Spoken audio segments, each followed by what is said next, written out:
Jenkins. Here. Vaughn. Here. Hardin. McKinley. Testori. Here.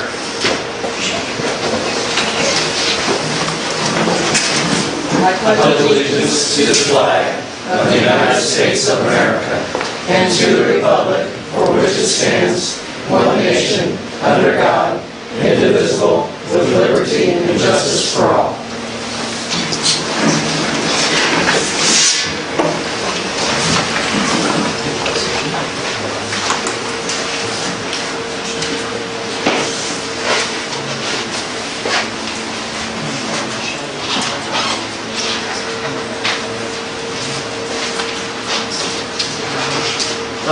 A couple points of order here real quick. First off, I have several public comments for the Prairie Ridge subdivision, but I don't have the name of the representative who will be speaking during the presentation. Do we have that individual's name? Stephanie? Okay, so she's not a public comment, she's a presenter.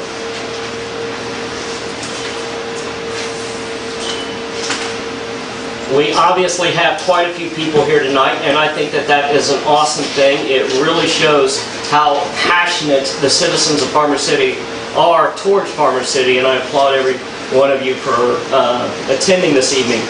Before we go, to keep our meeting moving in an orderly manner, and obviously we have several presentations and quite a few public comments, I just want to kind of lay down a few things real quick.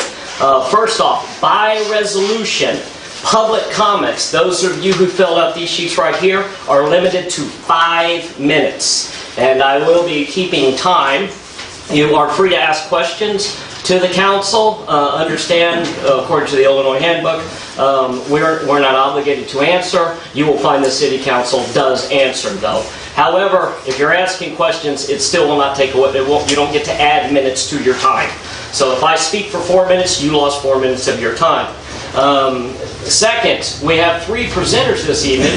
We're going to give them 10 minutes today. I mean, they filled out the paperwork, and obviously they've been working on their presentation as well. You don't have to use all 10 minutes, but you will be timed for 10 minutes.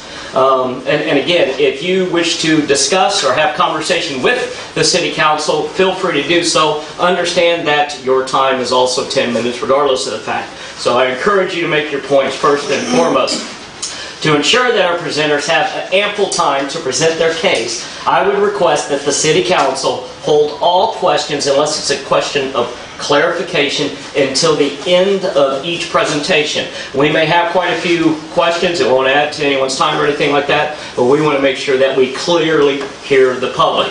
So with that, I will go in order of presenters as I have on this evening's agenda, and then I will go in order to our public comments by which they were submitted.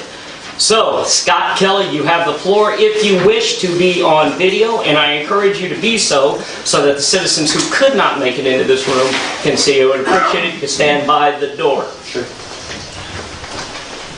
Okay, I'm here to represent the primitive tent camping that we're trying to establish out of South Park. I do have some information for you guys if you'd like it. It do contains a map and some other information.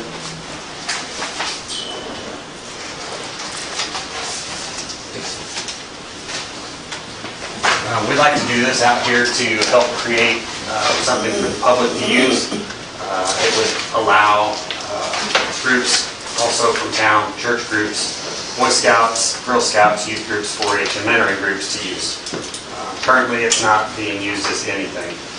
There was pretty much abandoned trails back there, which we've cleaned up.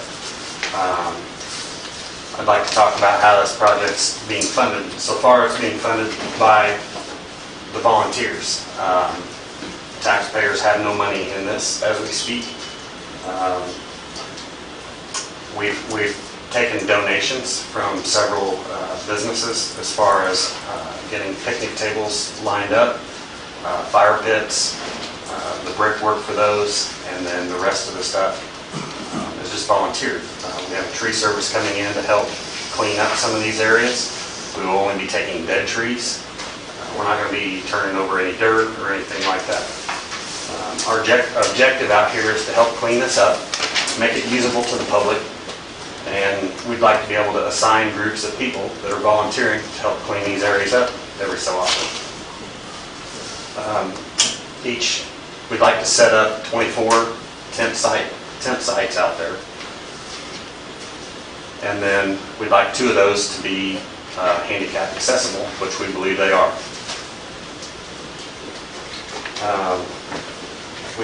I'd like to point out some of the strengths of this. Having a campsite at this park will not only allow the local community to have a place to get away from the everyday living, but it'll also allow people to visit our town and to stay at another place, or have another place to stay.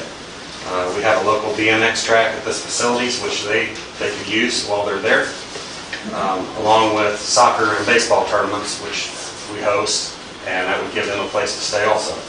It also offers a great walking trail that's approximately a half-mile loop from the beginning where you come in to the loop where you come back.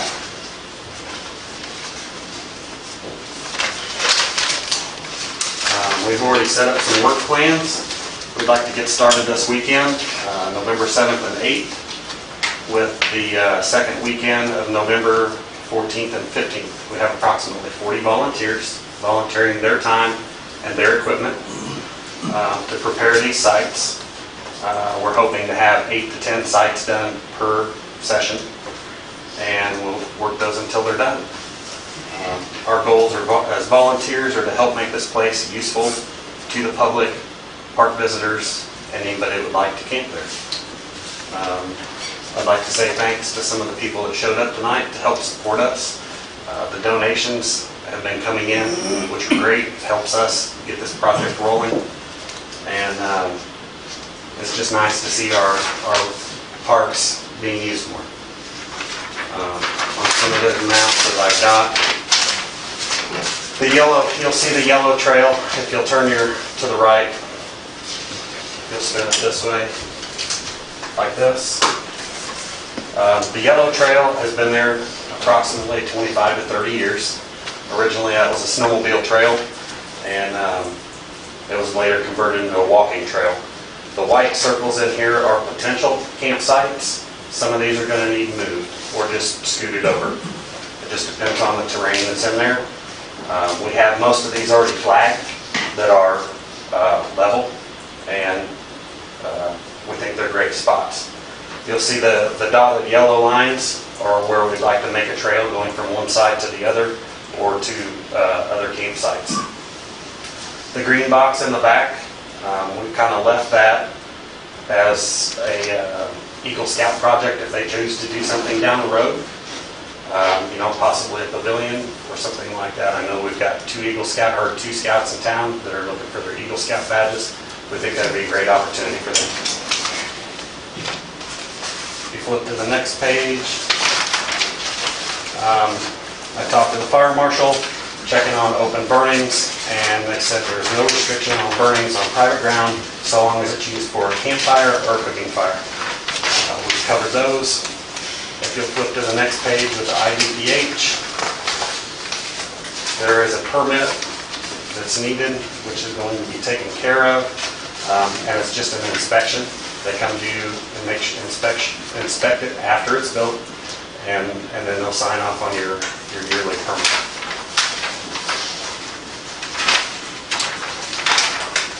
I believe that's all I have. If you guys have any questions. Does the council have any questions?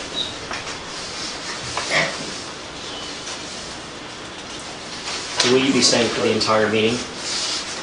I have the reason why I'm asking is because I have a few questions that I'll probably direct towards the city manager. Sure. If you would like to, this will be under non-agenda items. I will allow you the opportunity if you have an idea Sure. on the answer to that, but because it's really going to relate to expenses. So you said, as of right now, correct, there's no expenses to the taxpayer? No. Okay, so, very good. That's my question, is over the long term, who owns this when the volunteers fade away? What do you mean volunteers fade away? Well, the volunteers are plentiful now, but in 5-10 years, they may not be. It resorts back to the city.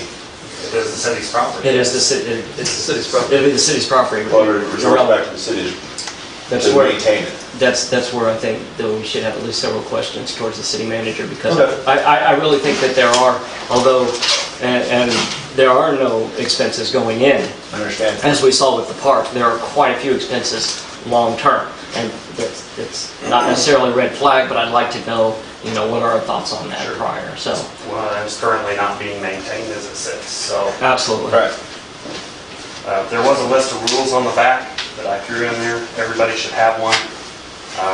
It's your basic list of rules that all primitive tent camp parks have. You guys can, if you have any questions on that, it's in there. They're all basic. Very good. Sir, I appreciate the work that you've done on this, and look forward to you continue working in this community. Thanks. Sure. Thank you for your Very time. good.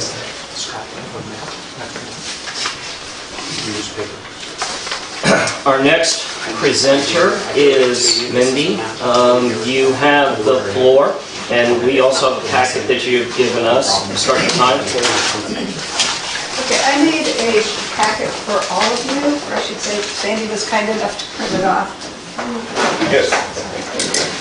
In it is the rules and regulations from the health department and the DNR. Some of them may pertain to you, some of them may not, but I want to remind all of you guys sitting here and the city manager that if you put a campground out here, you guys are liable for what's going on. It's a really good idea to read these, see if you need, what rules you need to pass. I also talked to the DNR, and one of the big problems with primitive campsites and with not having regulations is the homeless people moving into them. So it's something you guys might really want to think about. The other thing I did is make some pictures. You can pass them around. There's a picture of the property marker. So there's property markers we own partway back into that woods. So everybody has to be aware of where the property lines are. I think Mr. Bilta also owns partway into the woods. There is honeysuckle out there. It's an invasive plant, and if not treated after it's cutting, it'll spread and multiply even more.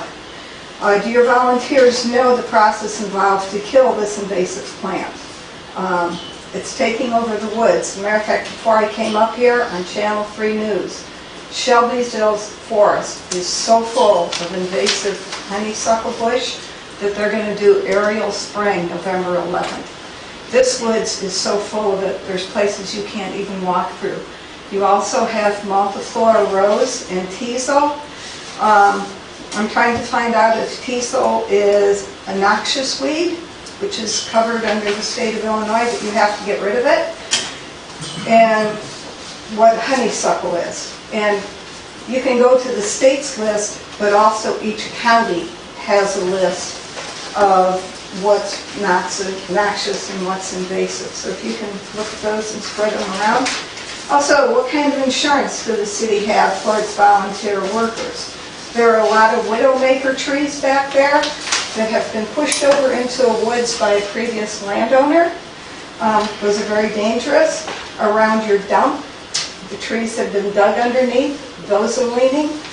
That's a big liability for you guys. You better find out what kind of insurance you have before people go out there and work.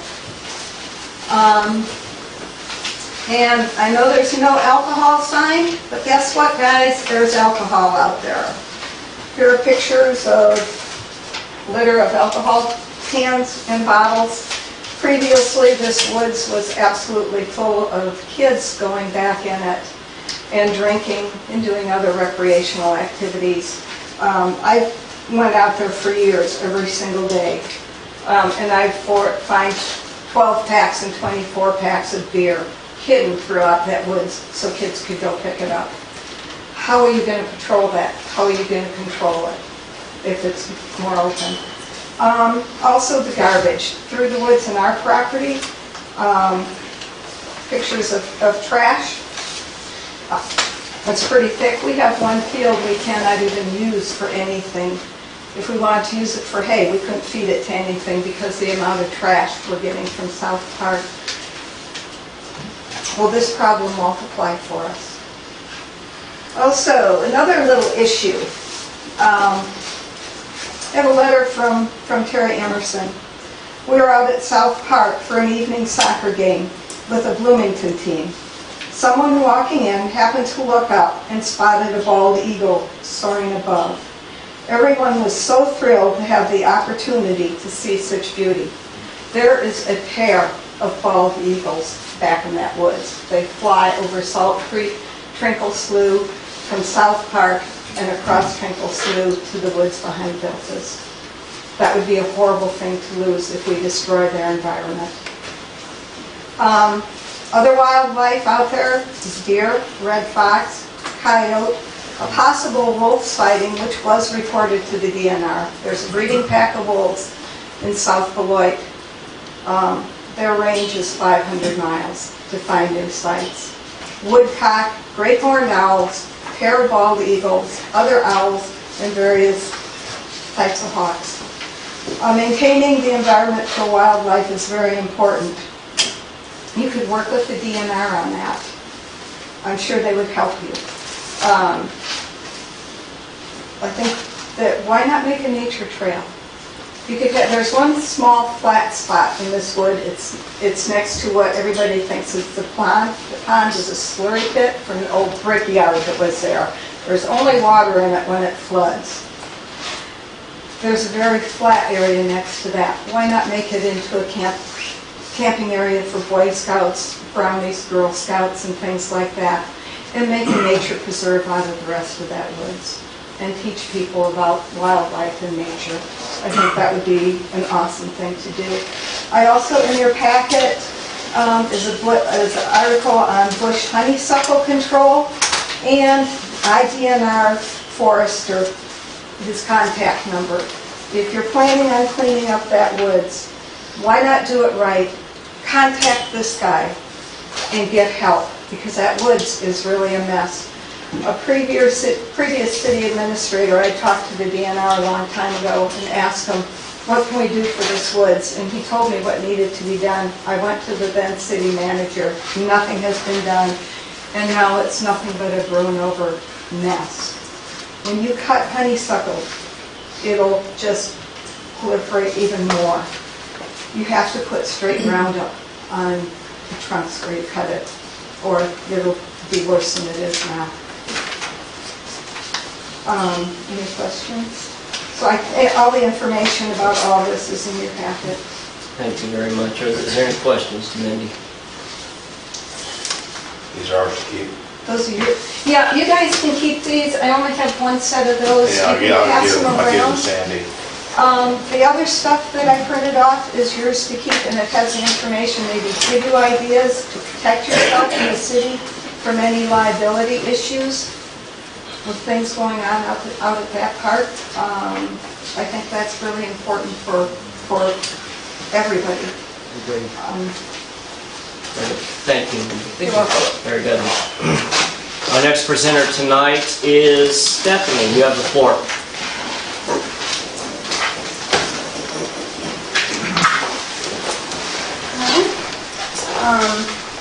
I'm here. A lot of the residents from Prairie Ridge are here, just for clarification. We in Prairie Ridge are pro-growth and pro-expansion of Farmer City and the neighborhood. We feel there are far greater needs to be addressed and better uses of the taxpayers' money than sidewalks to nowhere that nobody wants at this time. We don't understand the urgency to spend $23,000 to survey for sidewalks that, for all reasoning, appear to be needed only after significant growth has occurred. If the significant growth has occurred, we would be for the sidewalks at that time. If the intent is to use TIF money to make Prairie Ridge more appealing for growth, the money would be better spent on these items that are inhibiting growth right now. The drainage. It's important to address the field runoff. Crawl spaces have to be pumped out regularly. Water runs over the curbs because at times the water table can be higher than the street level. The other drainage issue is the unmanaged catch basin. Not only does the appearance create a bad impression, but the lack of maintenance has created a health concern. Attraction and maintenance, an attractive eye-catching entrance sign to the subdivision would help market not only the neighborhood, but the city also. The acreage gained simply by grading and mowing the catch basin could be a play area for families. The area could be a nice area to plant some trees also. Utilities and service, water quality must be improved. Considering the high property taxes and utility rates, we would really like to have fresh water that comes out of the faucet. So those are our concerns at this time. We do have a petition that people have signed in our neighborhood. Very good. May I have your list as well? Thank you very much. I appreciate your speaking to us tonight, Stephanie. Are there any questions? You said the catch basin, I was trying to follow on the catch basin, that's where the water collects, and you said possibly make that a playground area or something? Yeah, if you graded it or something So and mowed it so that it would drain. Oh, so it would drain, so it wouldn't retain water? Yeah, I mean, I got you. I don't know, what was your name? Brian Russell. Brian Russell. Very good. Any other questions? Rush, R-A-U-S-C-H.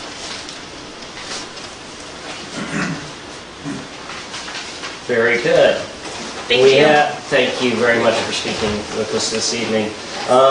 We have 7 public comments, should be limited to 5 minutes. The first public comment will be Mitch Gardner. Sir, you have the floor. If you'd like to be in front of the camera, just step by the door. No, thanks. I also have some questions about the campground. Obviously, the liability of not only this weekend, but in the future, if it ever gets out of hand. Perhaps absolutely not a mistake, if somebody falls asleep with a big fire going or something. I know that the crops go right up to the edge. The conservation ground that we have, the fire break's not always mowed, so that's a possibility.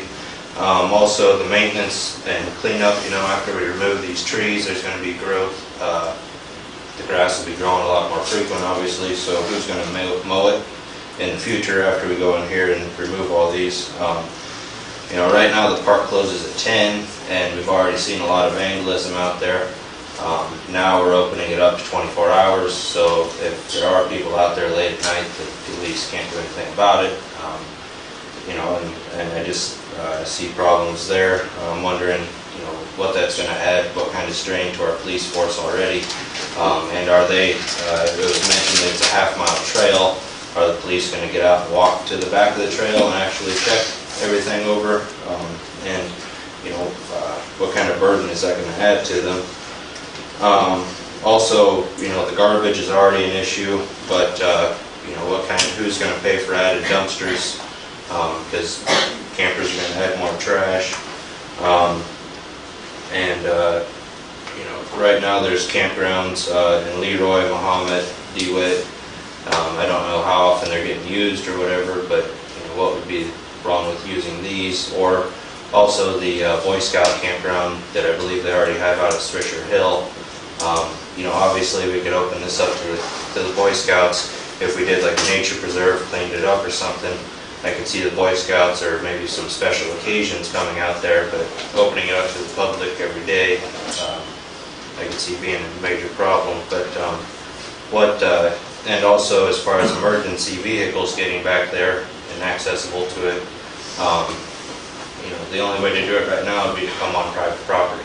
So unless they're going to open up the trails wide enough to get things back there, I'm wondering what that is too. Thank you, sir.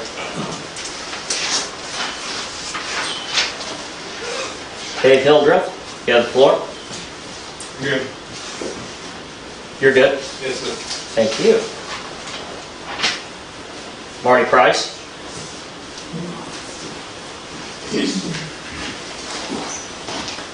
Yeah, I've been involved down at South Park with various activities now for about 25 years. I think this project is a very good project. I would like to see it go through. I do have 2 concerns. Number 1, As Mr. Garner just said, the park being closed at 10 o'clock, reopen at 6 a.m. We've had vandalism in the past with cars and stuff going back there, doing donuts in the soccer fields, baseball fields, everywhere else. Since the park's been locked down at 10 o'clock, we've not had that. One other concern I have, and I don't know if the sheet that you guys were given was the same that was in the journal, but in what used to be the old Circle Drive, up next to the soccer and BMX track, it says RV parking. That area right now is so congested, especially on a night where there's BMX and soccer at the same time. We're parked clear out in the other parking lot over by the baseball fields. I've just got a concern that that'll plug things up. May I ask a quick question? Was the RV parking not in consideration, or is that in consideration?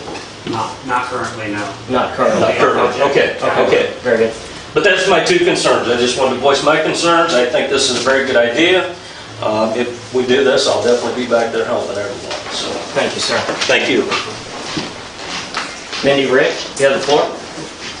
I live out at Prairie Ridge subdivision on Bluebell Lane, and speak for my husband and I, we're pretty unhappy to hear about the going ahead with the sidewalks to nowhere that's supposedly going to attract people to buy houses out there, and can't see that happening for a long time, as long as it took this subdivision to almost fill up. It's not completely filled up, of course, yet.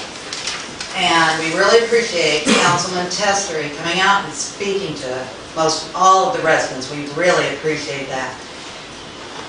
I do have a question for the remaining two of you. Yes. It seemed like his input was completely disregarded when just a few days later, there were engineers out on our streets. Boom, you were out there. The money was spent and our input wasn't considered. And the drainage issues are a huge deal. And I'd like to see things fixed that are broken before we put lipstick on a pig. You want to address that? Or? Go ahead. I'm still taking notes. We're not going to do a sidewalk program out there, period. That's it. This is an extensive plan that we're putting together.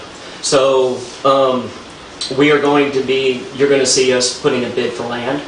You're going to see us getting engineers to put in roads. You're going to see us getting engineers to put in sidewalks. You're going to see engineers coming out to put in the parks. We've already had a bid to get the sidewalks from inside of town out there. You're going to see more and more and more. Basically, what we're going to have to do, I believe, in the next, well, let me step back.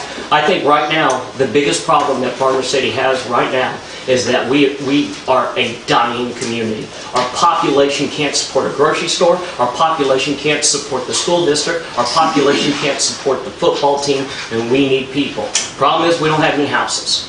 We don't have any homes to put it. We could market this community to Bloomington, to Champaign, but you just don't have the houses. So we need a subdivision.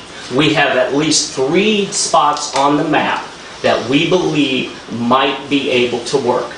Prairie Ridge subdivision is the prime location, first and foremost. So I believe Stephanie kind of addressed this. She said that if the subdivision grew, then we would entertain sidewalks.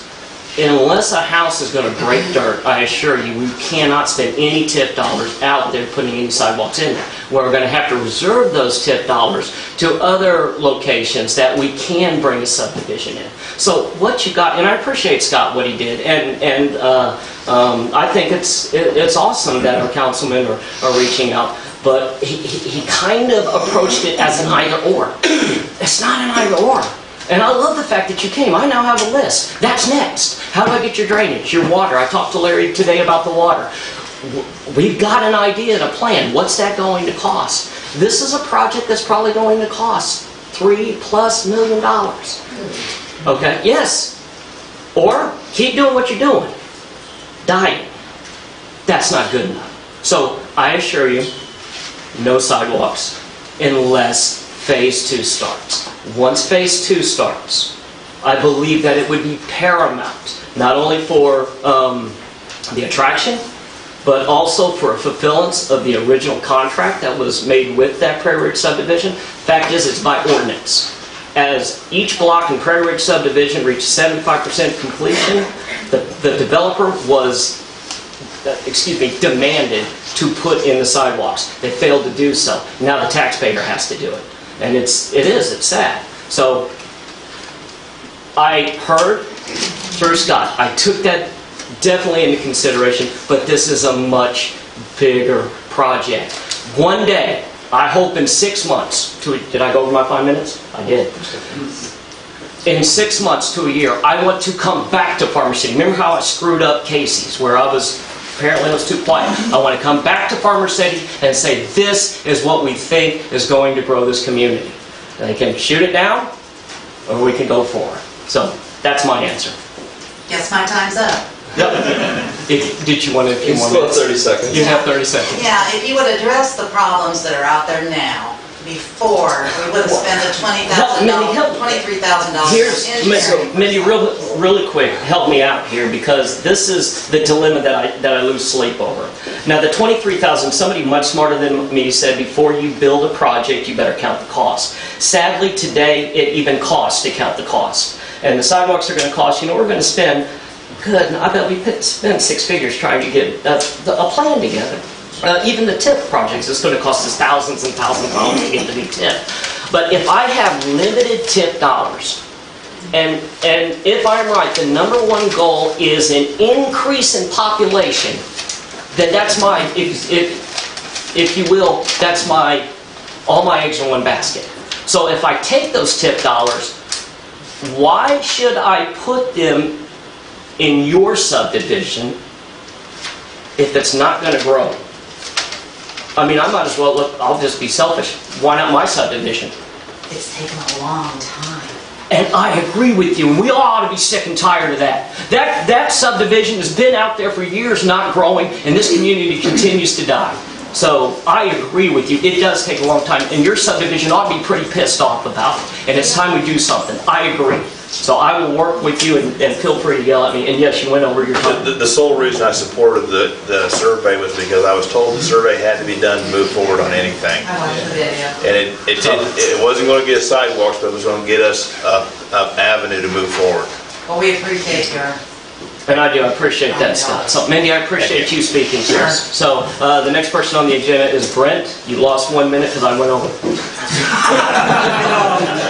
That's right. Everybody knows I'm not very long-winded.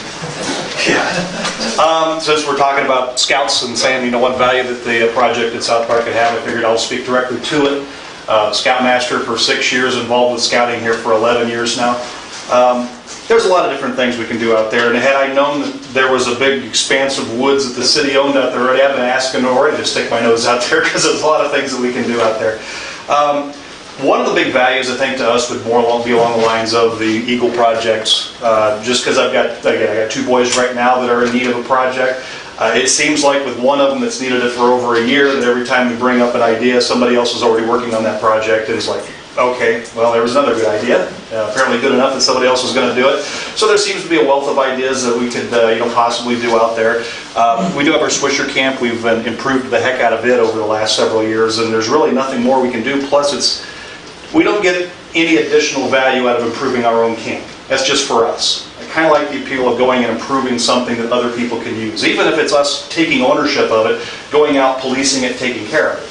Swisher Hill's 20 minutes away. It sort of takes a little bit of production to get the food ready to get out there and all, and we're set. This is something we can drop in on the weekend a lot quicker and easier. Go out, take care of the camp, fix, build something. I'll have 2 more boys ready for Eagle projects next year, actually. So, it's a big step. It's a really big deal, and we've got a lot of boys that are getting to that level. There's other things out there. Honeysuckle, we are very, very familiar with that. Camp Ingersoll out by Linden Mills that we go to a lot of summers. That is one of the projects. It's a constant thing out there. Is tearing out honeysuckle. So yeah, you're right. It takes you got to cut her out and spray it as soon as you do, and you get rid of it. So yeah, we're well familiar with that project, unfortunately. So there's things that we could learn and do and get service hours on. Every time a boy goes a rank, they have to get 6 to 8 hours worth of community service. So we ask around, and we're usually trying to do that for nonprofits first, and if it comes down to Just helping somebody who can't otherwise, clean the gutters or rake their leaves, we'll do it. But it'd be nice to be able to have other options, and it doesn't mean we're just doing it for the rank times, we'll just do it because, we can take ownership of an area and fix, and that works out too. So there's a lot of things that we can do with it. When you get to second class rank, there's a 5-mile hike. And right now when we do a 5-mile hike, typically go out to Swisher, we walk around to the bridge and kind of go out through the woods and back. Most of the time we're walking on country roads. I don't even mind if it's in a circle, but if you're walking in woods the whole time, I like that appeal a lot better. And that's for a lower rank scout for a second class, so it's something you don't want to have to do a big production, and that's what stopped us a lot of times from doing that, is you have to take it out to a camp and take away camp time to do that, when we could just drop in on a weekend and let's go get this hike out of the way for the second class guys. And typically a lot of other guys participated with that many times before. So just it's convenience for us. It's something that we would probably camp in maybe a couple of times a year. Again, we use Swisher. We camp about 10 times a year. One of them usually at Ingersoll or in Canada. And then, we did the fairgrounds once last year, which was fun. We'll probably try that again sometime next year. But it'd be nice to have another spot to drop into, because I know the Leroy Troop that we're good friends with use Howard Virgin Timber quite a bit to do primitive things. There's a badge, the Wilderness Survival Badge, is a primitive camp badge. So it's one that you have to use an improvised shelter, and having something close by is kind of nice, to be able to just do that without having the big production again and heading out to our other camp. So that's it. Sir, thank you. Thank you. Mike, Elliot, you have the floor. Yeah, I just wanted to voice a couple things about my support for the primitive campsite. First off, there's been a couple statements that were made tonight, and I think we have some of the answers, so I think I should at least be able to hear what they were. As far as emergency vehicles access, it's been the intent from day one to make the paths wide enough to get an emergency vehicle back there. There already has been a truck that has driven around there, and I've taken my tractor around there. It is wide enough in most areas. There are a few areas that still need to be worked on. That is part of the intent of the workday this weekend. So we fully intend to make it completely accessible for emergency vehicles at any time. It doesn't mean we want people driving around there, but emergency vehicles are one. Honeysuckle is a problem. I'm very well aware of it, as most of us are. We have a donation from a local vendor for a chemical that is specific to kill honeysuckle vines. That vine will not come back. If we flush cut it at the grade, spray it, that plant will not come back. And that is about one of the major ways that you have to control honeysuckle. Another one is there are property lines bordering, I think, on the south and the east. Most of us that have been out there volunteering our time, we know where the lines are, and we totally respect them, and it is in the rules to make sure that people, if they are out there utilizing the campground, you stay on the property that's owned by the city. Something very simple to do is the purple paint law. Illinois adopted a purple paint law. The landowners or the city or us, volunteers, whoever, if you purple paint a band 4 to 6 feet around a tree, that's statewide Illinois, that is private property. You're crossing on somebody else's boundaries. That's a cheap and simple solution versus posting a lot of signs, which that's fine too. So the purple paint law is a simple thing that they could do, so that will tell people you're crossing on somebody else's ground. Most of us that respect landowners' rights, we're not going to trespass anyway. You can put up 1,000 signs. If your intent is to cross on somebody else's ground, you're going to do it whether there's a sign there or not. Okay, and the last thing, I know there has been some issues out at the BMX shed getting broken into and some vandalism out on the track, which is very, very unfortunate. But if you flip it on the other side, maybe the fact that there are people out there sporadic times during the day, maybe on the weekends, maybe overnight, could that be a deterrent?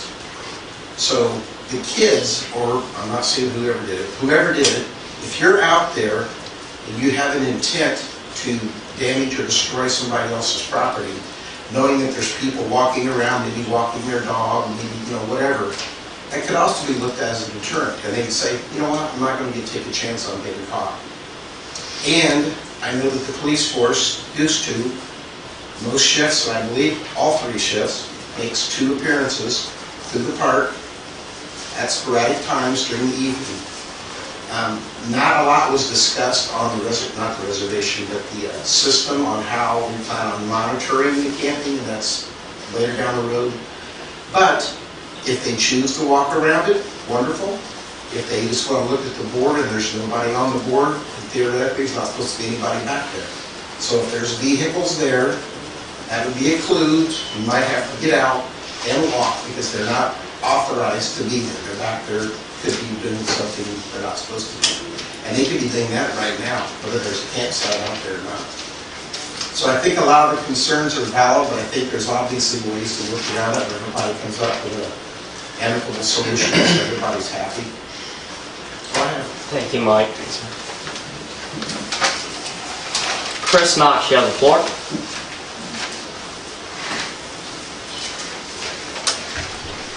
Hello. Yes, sir. My name is Chris Knox. I actually live out there in the Prairie Ridge subdivision. I was probably one of the 6 first people to buy a house out there, so I've been out there. What year was that? I think 2002 is when we moved out there. So my daughter was about 3, I think. She's now 16. She goes to Blue Ridge High School. I will say this, it is the greatest neighborhood in the whole entire world. If you go out there, all the neighbors are friendly, everybody gets along, we do a lot of things together, we do a lot of projects together, we help each other out. One of our neighbors just had a roof, everybody kind of pitched in a little bit to help him put a new roof on his house. So it's a great, great thing. So I just want to tell you a little bit about my story when we first moved in. We bought the house from Zindars. And there was a lot of promises that was made to us when we first moved into the house. We were promised the park. And just the growth of the whole thing, how they were going to develop the next subdivision, the next subdivision, the next subdivision. And I just saw a great potential of my property values growing and having a great investment. My property value has not grown since I've been out there. I just fought to get my taxes reduced, and I won. Based on the fact there's been a lot of sales out there that are basically selling houses out there that was exactly the same price they were when they first bought them in 2002 or when they first built them. So there hasn't been a lot of value increase out there at all. There's a lot of problems out there. I mean, the water retention thing. The city's been out there a couple times. They tried to mow it last year. Ticks got all over the guy left. Didn't finish mowing it. You guys came out there in the wintertime to try and did it. You mowed up a little bit. You still left some stuff. It just looks horrible. There is water that sits in that basin in June and July when everything else is dry. There's still standing water sitting in there sometimes. The mosquitoes are horrible. You can't even go to some of my neighbors' backyards without just getting tore up by mosquitoes. When we go home, we check ourselves for ticks. That is something that should be managed by the city and cleaned up. That water, there's no reason why to have standing water there. That should be all funneled out of there. There should be a tile that runs on the west end of that whole subdivision. There's houses, when that rain comes, the water runs off the field and fills up that whole thing, and there's people that have water to come all the way up into their dogs' pens because all that water is not tiled away. There was a lot of mistakes made out there, and it was done very cheaply. We have one storm drain that drains basically almost 3 blocks of concrete. We have a storm drain that goes down, is it Honeysuckle? At the other end, that drains all of George Rock and turns, and that water has to go all the way down to the other drain. It was just poorly done. So as you guys develop the next section, you better put quality at the top line. Because if you don't put quality at the top line, you're going to have problems and then nothing will ever grow. Now, when I talked to old council members, when they were talking about that subdivision, they sat around and said, well, we can't have building codes because it'll be too expensive and nobody can buy the house. Well, I just put a new roof on my house probably 3 years ago after owning a house for 10 years because there was no great codes out there. No one looked out for me. I was a young buyer. No one looked out for me on that house when I actually purchased a house because I'm kind of a naive 30-year-old guy who's what you guys want to come into this community to help grow this community and be a part of this community. And I had no one looking out for me because the quality was horrible. You're talking bad drainage. Every house out there does need a pump. And as you guys move on, you need to almost best to specify there needs to be a pump in the crawl space. I mean, there's some codes out there that you have to do. I still don't understand why.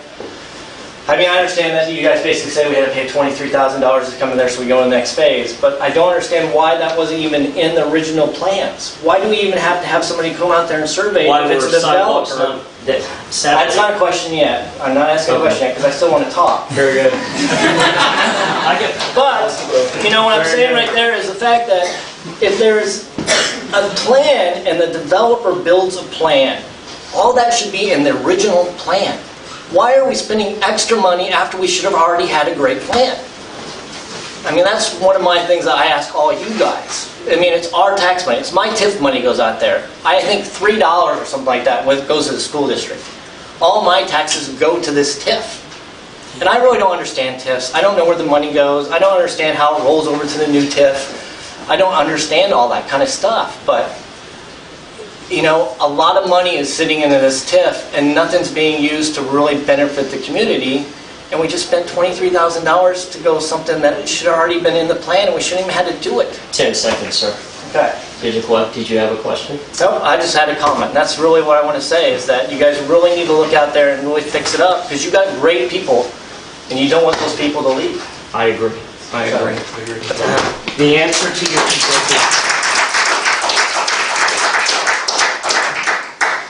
The answer to your question was it was in the original, or at least your statement, it was in the original plan. In fact, concrete sidewalks shall be provided by the developer along side streets of all subdivisions unless the council shall determine. We did not determine. So then why are we suing the developer? Exactly. Why are we going after the developer It for money is- to come back? Amen. Amen. And We should not there's... be paying this developer who did a horrible job. Agreed. And unfortunately, that's one of the reasons I asked too. Huh? He is still under the TIF. He's still You're preaching to the choir. You're Why are we preaching. No, hiring you are lawyers? the choir. You need to take the action. Why are we hiring lawyers to go after it? I mean, why are we paying a guy for something he hasn't done and we're still paying him? You want to address that now or later? What was the question? I've got a lot of feedback, sir, on what we would like to do out there, because to me, George Rock is the gateway, obviously, for anything that's ever going to happen out there. So, 2 years ago, I went out there, I hired Farnsworth Group to create a sidewalk from the subdivision into Farmer City. I'd always heard that this is what the people wanted. I brought it to the city council. I had a firm commitment from Farnsworth what it would take. However, the citizens that live along Illinois Route 54 said, we don't want a sidewalk out here along the front, put it back there in that cornfield. I myself don't believe that that is a safe thing to do, is to have young kids walking in a cornfield or having combines and trucks and everything driving across our sidewalk. So we could still have that sidewalk. There was an issue brought up about the water quality out there. That water does not loop back into the community. Unfortunately, the developer put in a dead-end line. We could run the water back down Illinois Route 54, tie it back in. You would always have fresh water, and then we could put the sidewalk on top of the water main. We could kill two birds with one stone. As far as the sign, I've never had anybody really come in, say anything about a sign. I think that is such a small thing in the grand scheme of things to worry about. But if you saw the meeting that we had maybe a month ago, I talked about taking down those industrial-looking streetlights, putting up ornate streetlights out there, and we wanted to do the sidewalks. We want that to look nice because we are getting close to opening up another part of the subdivision. So we want to make this thing look attractive. We want everybody to be happy out there. As far as the playground, you could put a playground out there tomorrow, but we have somebody interested in a large parcel out there, which is commercial. They'd like to put a business out there, bring in new jobs. So we don't want to go out there and put up a playground and then find out that we put the playground in a part that they may want or need. So there are some issues still going on, but it's our thoughts and our plans to want to make that subdivision better. Do I have a chance to ask a couple other questions? You may, yes sir. On that whole situation there, like I said, when I moved out there, we were promised that area where the basin is to kind of be a park. So I don't really know how you can rezone that without having to bring back to the council and us be able to fight that. Because I would fight that. Because it was something that was promised to me when I moved in. back to my quality issue, is we had the doctor's office moving out there. Great for the whole entire community. All right? They moved in and they built 3 trailers and they put it on a lot right across the house from me. They have a rock driveway, which is totally against our ordinance. We have to have concrete out there, and I brought that up to Stuart Drake several years ago, and nothing happened. So I understand it's quality that you guys got to look at, and that's really what you basically need. And like I said, it's in the original plans. We should be going after the developer to pay back some of the money that you've already paid. I think that was the original question, is why aren't we using our attorneys to go after the developer? Yes, that was the original question. Okay, hold on a minute. The doctor's office is going to concrete their entire driveway. They've come to us for TIF funds, so that's going to get taken care of, okay? Are we paying that out of our money? My taxes are billed to pay. It'll pay part of it because that... Why are we paying my taxes that should be building in my neighborhood to pay a private industry to build, to put a sidewalk? Well, that's how the TIF works. It's just like in the downtown TIF. That's how it worked. Store A and Store B all got money out of the TIF. That's how it works, sir. Do they pay that back to the TIF? No.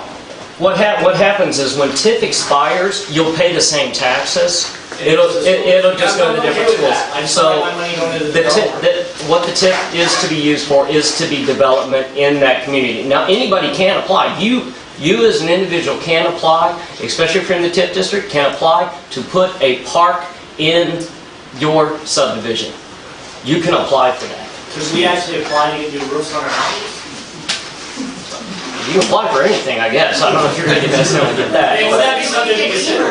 Huh? That's what I was saying is if the TIF money is there for us to use to better our community. What will happen, sir? What will happen with the TIF money is, and there was a great presentation. We have it on videotape. I would highly recommend going back. We have, if you could even repost that, I would appreciate that one.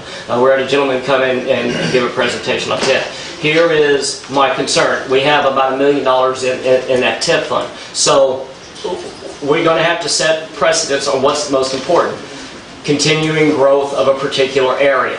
That's where we're going to have to direct those TIF dollars. So I believe that Prairie Ridge subdivision is the best place to at least expand.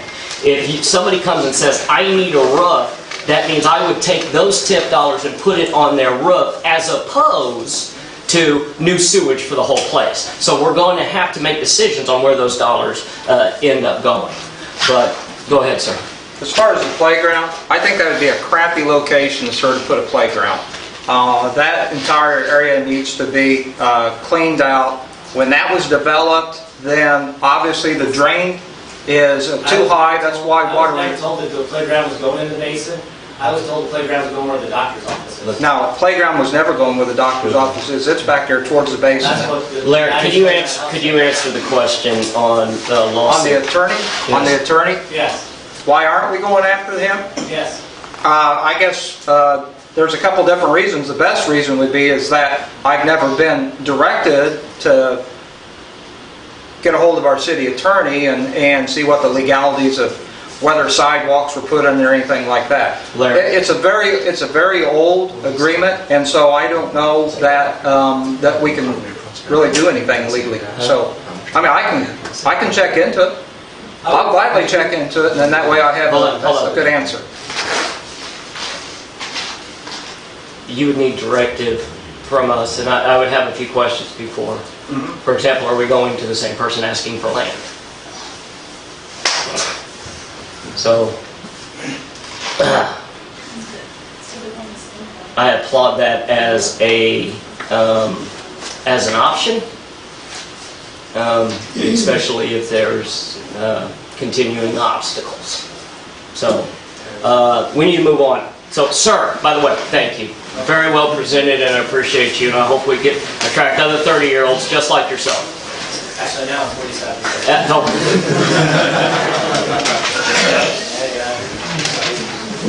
Hold on, let me find out. I do believe, were you number, I believe he was there any other public comments that people fill out sheets that I did not read off? Appreciate you all. We're going to continue on with the meeting. We move on to the consent agenda. I make a motion to approve the consent agenda. Second. Any discussion? Call it. Jenkins? Yes. Vaughn? Yes. Testori? Yes. Motion carried.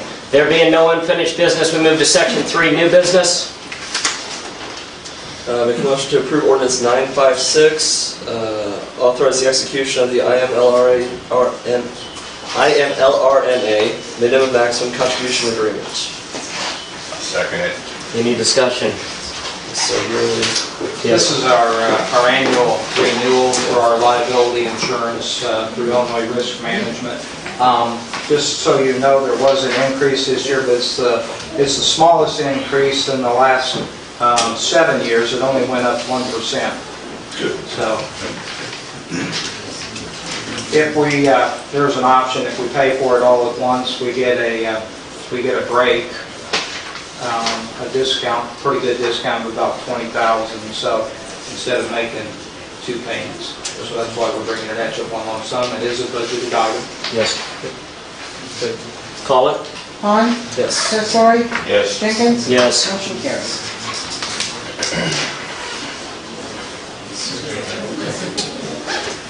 Make a motion to approve resolution 2015-31, resolution for the issuance of a Class A1 liquor license. I need a second. I'll second it. Discussion. Is she here? I am. There you go. All right. Brenda, would you like to speak?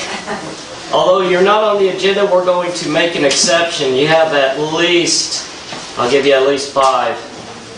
Okay, I'm here to reapply for a liquor license again. I would have been at the last meeting, but I misunderstood apparently something, so here I am tonight. Would like to apply for it in order to continue with my business. I have trouble hearing you. I would like to reapply for the liquor license to reinvent my business, to make it grow, try to go a different way, try to have different options for people that don't want to buy flowers, because the flower industry is fading fast. So I could do gift baskets, I could do wine. I can't even get to the gaming part of it until I get the liquor license. I don't even know if I can get the games, because I have to get the liquor license first. So I am here to re-request the liquor license. Are there any questions? So one of the first things you want to do then is to be able to include the liquor in your baskets, things like that, right? So be closed bottles of wine, things like Oh, sure, that. yes. I can't do that legally. Right. No, that's I like that. Are you intending to compete with the bars? Is that the intent? I am not competing with people at the bars, no, absolutely not.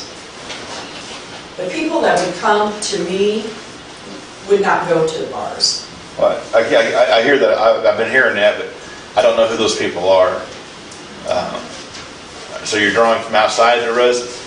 There'll probably be quite a few people from outside of this county that would come. But there's also a lot of people here in town that would come that do not go to the bars and do not go to the truck stops. So your primary intent is to get the gaming license more than the alcohol? I would like to do the gaming, yeah, absolutely. But I don't know that I can even do it, because I have to have the liquor license first to even go that far. Is your primary hope for the liquor license, and then the gaming would be an additional, I don't know, extra? Absolutely, yes. So you would not be serving, you would be selling bottles of wine, but not necessarily having an establishment where they're drinking? Right. Okay. I just have to be able to offer it. If somebody comes in and wants it, I have to be able to offer it, a wine and beer, not anything hard. So, but right now I can't even do gift baskets or anything like that with any alcohol, or even creamers that have alcohol in them. I can't do that. I don't know if I can say something, but I would definitely go for it. Because people that would like to go and have a glass of wine. Thank you. Well, the problem I'm having is everything I've looked at and researched says that this town is saturated with liquor, and it's saturated with games. So there's on paper, there's no benefit. And I'm asking you, I guess I'm asking what your intent is. It's just, My intent is definitely to make some money, but it's also to bring more business into this community instead of losing another business. okay. I definitely don't want to lose your business. I think you are definitely an awesome addition to Main Street. I do appreciate that. I will tell you one of my there's a couple of struggles I have, and I'm not close to it. My primary struggle is the way again, we are a nation of laws, not of men. So my struggle is going to be first and foremost with the way the ordinance reads. And I'll just read it out loud, and I'll tell you where my struggle is. It says, there shall be issued in the city no more than a total of 2 Class A and or Class A1 license. So what the lawyer, and if the lawyer can't figure it out, they're letting a bozo like us try to figure it out. They're saying because of the term and or, this needs to come before us. But the way that I read it is that 2 is emphasized. There's a total of 2 Class A's and or Class A1 licenses. That one is plural, which seems to indicate you can have a Class A, another Class A, or a Class A and a Class A1, or 2 Class A1s. Either way, they're accounted for. So that's where I'm struggling at the most part. Additionally, where I'm struggling is, at least the report that you brought me with, is the saturation level. And I have had private meetings with the bar here at City Hall, and they're telling me that they are struggling to stay in business. Can I? Yes, please. Help me. I threw that section out, Mayor, that you're questioning to the city attorney, the complete section. And so because of the and/or, it's out there. So it's out there, it is available. The lawyer said that the license is available. Because of the and/or. So does she qualify for her license? She currently meets all the requirements. Then I don't even know why we're voting on it. So, call it. Testori? Yes. Jenkins? Yes. Han? Yes. Motion carried. You went over a minute.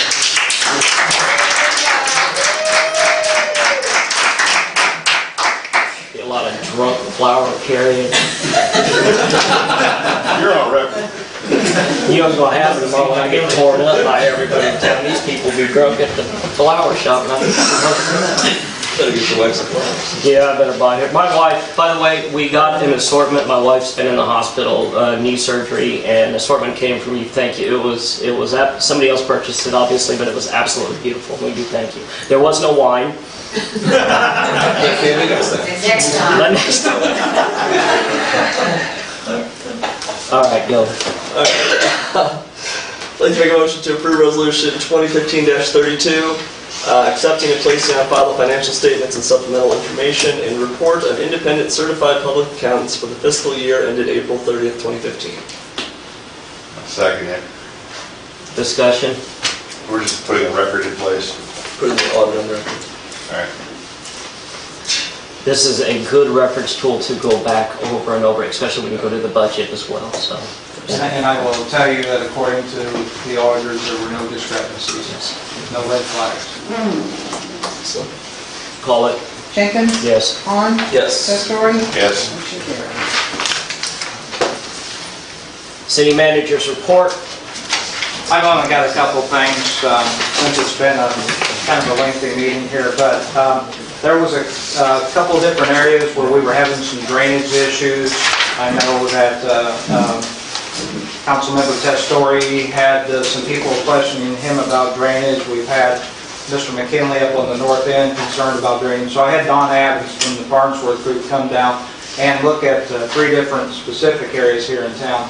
And down on East High Street, down by the welding shop, back when we had that monsoon, back in June, July. His building flooded. So in order of West Market, that is our priority because some houses are getting some water in the basements there. We're going to try to come up with a drainage plan there. From there, we'll go north to find out what can be done up there. That one is going to be very extensive and very expensive. Long distance to try to get rid of that water. And the last one will be down in East High. And then the only other thing is that information, there's two things. You'll see that there is a letter that was received from the Chamber of Commerce. That letter came to me. I forwarded it to the mayor and I gave you all copies of it too. Not necessarily for discussion tonight, but you see that it has to deal with Heritage Days. Give that some consideration because at some point that's going to have to be addressed. And then the last thing is that you'll see that at the last meeting there was some discussion about ordinance violations and whether the police department's doing their job, whether we need to rewrite the whole thing. And you'll see that in the list that was provided to you, that the police department's actually being very aggressive on tackling ordinance violations. And now we have 5 different residential properties that are abandoned that we are going after as well. The chief of police and myself did look, and in one particular section, I believe that there's probably about 15 areas that need to be rewritten. So if you look at your complete code, that thing needs to be completely readdressed, and it's not something that you can do in a 2-week period. So that's going to be a long-term project to get that redone. Then we can send it off to the codifiers and have it all updated. So that's all I had, fellas. Any questions to the city manager and his report? When it says abandoned and inoperable, that's the house is abandoned and the vehicle's inoperable, or the No, vehicle's those would be abandoned? vehicles. Okay. What makes a vehicle abandoned? The length of time that it's set, one particular location, and never been moved. On somebody's property or on public property? Well, I don't have specifics there, so out on the right-of-way, an abandoned vehicle is 12 hours. Up on someone's property, it could be 7 days. So. Okay. Any other discussion? Just for clarification on the letter from the chamber, it's not necessarily that the chamber has make sure I read this right. Not that the chamber has any problem with Heritage Days except for placement. So they'd like to have the downtown a little more open during the week. That's my understanding. Correct. Okay. Correct. Check. Non-agenda items? I agree with you. Non-agenda items, I don't right now because of the... I can't remember what I had. It's been a long meeting. But good. We bounced around because we did the South Park, and then we talked about the subdivision, and then we talked about South Park. And so to get back to South Park there real quick, and I do know that with the honeysuckle, and it was addressed. But everything I see, it's supposed to be taken out and destroyed, burned. It's one way to get rid of it. As far as the Widowmakers, I just got a text from a tree cutting service, and they're going to go out there and take care of any of those trees that are out there. The camping was initially thought about, RVs. That plan has been nixed. That's a whole other level of licensing through IDPH. We have been in contact with IDPH, Scott has and I have, so we know what requirements we need to take care of. I've talked to the chief of police who's standing in the other room about any type of law enforcement action out there. So that's up to him to come up with as far as what action he's going to take. And one of the most important things is that we've invested a lot of money in the soccer fields, the city has, and private funds were used out there as well. One of the very first things that Scott and I had discussed is that we can get a gate across the lane that goes back in there, and that'll block off any vehicular traffic. So that's a simple fix. Obviously, we don't want the soccer fields tore up, and we don't want the BMX fields tore up. So pedestrians out there walking around, that's going to be hard to control. Whether the park is officially closed or not. And as far as the park closing at 10 o'clock, we can bring that back to the council and amend that ordinance if needs to be, so we can allow overnight camping. I So have- that would be after the fact, because right now they're seeking permission to go ahead and I've been in primitives before where it still closes the park at 10, but you're in location. Correct. So, I mean, it's like little lights and then it's down. Yeah, a lot of state parks are set up that way. I mean, there were a couple of individuals, and I thought the presentation was well presented, and they had some legitimate concerns on the campgrounds. However, as I'm listening to the objections, it sounds to me as if these are possible things that we're just going to have to address if we haven't addressed it already. Burning, for example. Obviously, if there's a no burn in the city, there probably should be a no burn out there. We're going to have to do some regulation of this park. When it comes to homeless individuals, we know that can be an issue. There's going to have to be some regulation. But with all of that, unless I hear of any major objections, I'm not seeing a reason to stop the progress that we have going on this weekend, but just keep in mind that there's going to be quite a bit of things that are going to pop up with the addition of a primitive campground. And I believe that was the objective tonight, to either tell these folks move forward or tell these folks it's time to stop. So I do believe that one way or the other, the council as a whole, or however that plays out, they need to know tonight what is going on with the campsite. Are there any objections to moving forward? Thank you, guys. Move forward with it.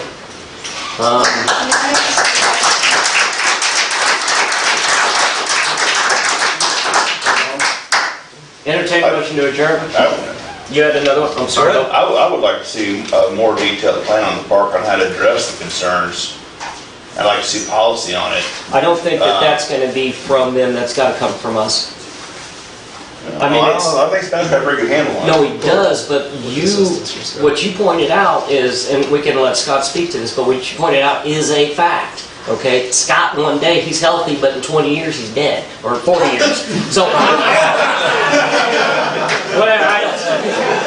but the point is, he's not here forever. It is something. It's just like the Wheelan Park project. We put that in. We came in. Of course, we raised the funds to put it in. But after the fact, every year $2,000 worth of wood chips are there.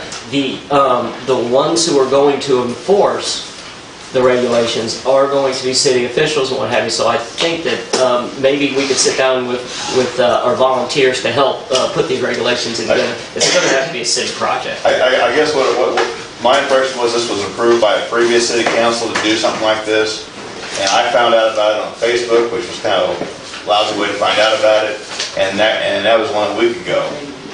So here we are moving forward. I'm uninformed, so I'd like to see more detail on this as it develops. May I ask a question? Does the city have liability insurance on the volunteers that will be working out there on the next couple Yes. weekends? Yes. Yeah, Anytime we have anybody in the park, either they're volunteering or at play, they are covered through the city's liability insurance. My other request, no fires out there for campgrounds.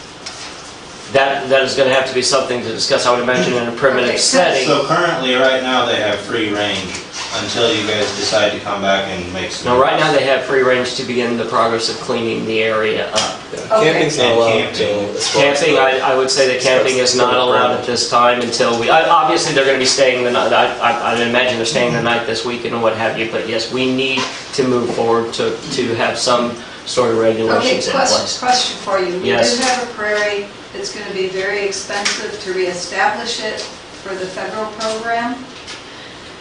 Say that again? Our prairie, Yes. okay, dry grass. If we have a fire, that could take out that whole prairie. Okay? Yeah, there's... That is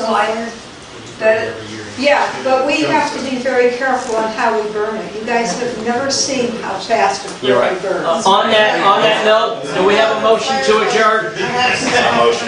I'll second. Call it. Vaughn? Yes. Testori? Yes. Jenkins? Yes. Motion carries.